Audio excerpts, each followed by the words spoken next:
क्या महाभारत में भी हुआ था परमाणु युद्ध? वैदिक टीवी में आज आपको यही तो बताएंगे। मैं हूं मेघा। क्या पुष्पक विमान, दिव्यास्त्र और ब्रह्मास्त्र सिर्फ कल्पना थे या वो प्राचीन तकनीक का हिस्सा थे? महाभारत सिर्फ एक युद्ध नहीं बल्कि इतिहास, विज्ञान, राजनीति और आध्यात्म का महान संगम है। इस ग्रंथ में कई ऐसे शस्त्रों का उल्लेख मिलता है जिन्हें दिव्यास्त्र कहा गया है। ब्रह्मास्त्र, नारायणास्त्र, पशुपात और अग्न्यास्त्र, इन सभी की शक्ति का वर्णन पढ़कर ऐसा लगता है मानो हम किसी सुपर साइंटिफिक वेपन की बात कर रहे हो। महाभारत के मौसल पर्व में वर्णन आता है, आकाश में धुएं का बादल, तेज रोशनी और फिर भयंकर गर्मी। पशु पक्षी जल गए, पानी खौल उठा, मृत शरीर राख में बदल गए। क्या ये वर्णन किसी न्यूक्लियर ब्लास्ट जैसा नहीं लगता?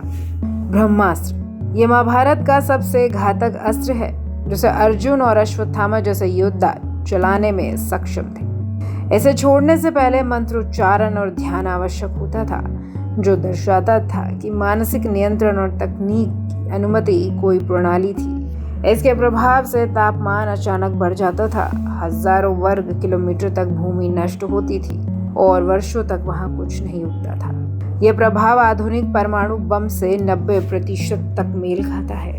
तो अब सवाल है, इसके क्या परिणाम भी हैं? राजस्थान के जोधपुर और पोखरण इलाके में एक ऐसी जगह पाई गई है जहां रेडियोधर्मी तत्वों की मौजूदगी सामान्य से 5 गुना ज्यादा थी। वहीं मोहनजोदाड़ो में 1927 में खुदाई के दौरान कुछ कंकाल ऐसे मिले जिनकी मृत्यु ऐसे तापमान से हुई थी जैसे हीट वेपन से, और वो भी हजारों साल पहले। अमेरिका और रूस के वैज्ञानिकों ने इस पर अध्ययन किया और ये माना यहाँ रेडियो एक्टिव डिटेंशन का कोई एंशिएंट एविडेंस जरूर है। कई इतिहासकारों का मत है दिव्यास्त्र और ब्रह्मास्त्र महज प्रतीकात्मक हैं, उन्हें सिर्फ साहित्यिक रूप में लिया जाना चाहिए। पर सवाल यहाँ है, अगर ये सिर्फ प्रतीक थे तो इनके प्रभाव इतने वैज्ञानिक कैसे थे? अश्वत्थामा द्वारा चलाए गए ब्रह्मास्त्र को वापस नहीं लिया जा सका और इसका परिणाम हुआ उत्तरा के गर्भस्थ बालक का नाश।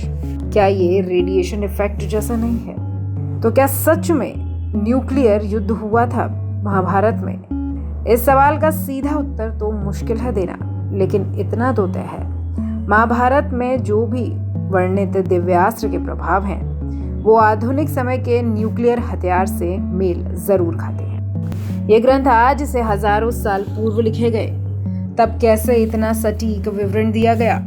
क्या उस समय कोई उन्नत तकनीक या फिर कोई लॉस्ट सिविलाइजेशन मौजूद थी, या फिर वेद और पुराणों में वर्णित ज्ञान आज की साइंस से भी कहीं आगे था? अब आप कहेंगे, तो क्या इन सब बातों से महाभारत में न्यूक्लियर युद्ध हुआ था? इसका उत्तर मिलता है तो इसका उत्तर आपके विवेक और श्रद्धा पर है। आपको जानकारी रोचक लगी हो तो वैदिक टीवी को सब्सक्राइब कर दें। अभी के लिए इतना ही, फिर मिलेंगे नई जानकारी के साथ।